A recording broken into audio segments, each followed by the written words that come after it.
member of the family was just as important. In the late 1980s or early 1990s, Mickey Mantle stayed at our house in St. Louis for a few nights.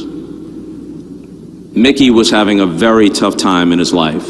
It was before he went to Betty Ford. He was drinking heavily. We had a dinner, and I decided that it would make Mickey feel comfortable if people he knew were there, so we invited Stan and Lil for dinner.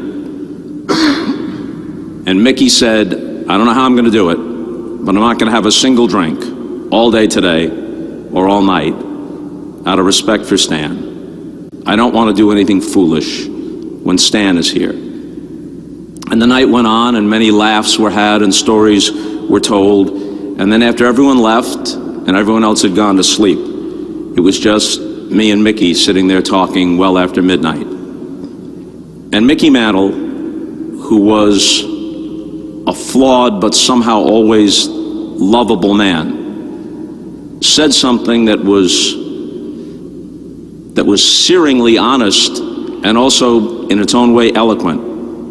He said, you know, I had as much ability as Stan, maybe more. Nobody had more power than me. Nobody could run any faster than me.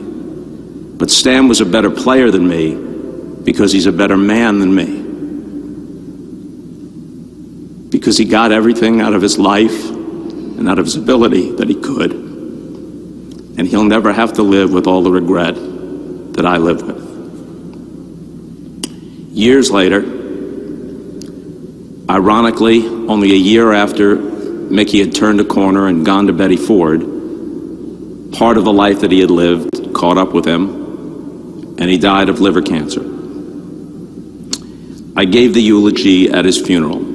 It was a much different occasion than this one, tinged with much more sadness because of all the regret and all the sadness that had been part of Mickey's life, and he was only 63 years old. It was an extremely emotional occasion. And people often ask me in the aftermath, how did you avoid breaking down when up there talking? Or did you come close to breaking down? And I told those who asked that yes, there was one moment. And the moment was this.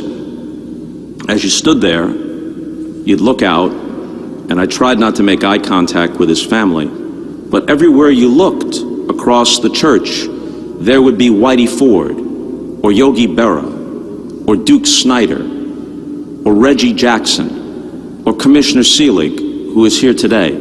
Everywhere you looked, baseball luminaries who had been connected to Mickey's life as teammates or those who shared New York or some portion of baseball history with him. And they sat in a special VIP section. Billy Crystal, who idolized him, was there. And they were in a little section down to the right. And at one point, midway through, I just kind of looked up to glance around the room the way you do when you're not looking at anyone in particular and you're looking out over the crowd. And I saw against the wall at the end of a pew, about a third of the way back, by himself, Stan Musial.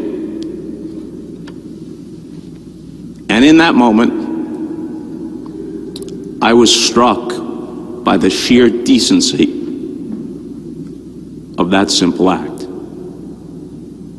Nobody would have marked Stan Musial absent that day. Never played with Mickey, except in All-Star games, never played against him, wasn't in the same league, wasn't linked with him like Willie Mays was. No one would have marked him absent. And it struck me in that split second as I turned away, because I didn't want to continue the eye contact, because I knew what would happen to me.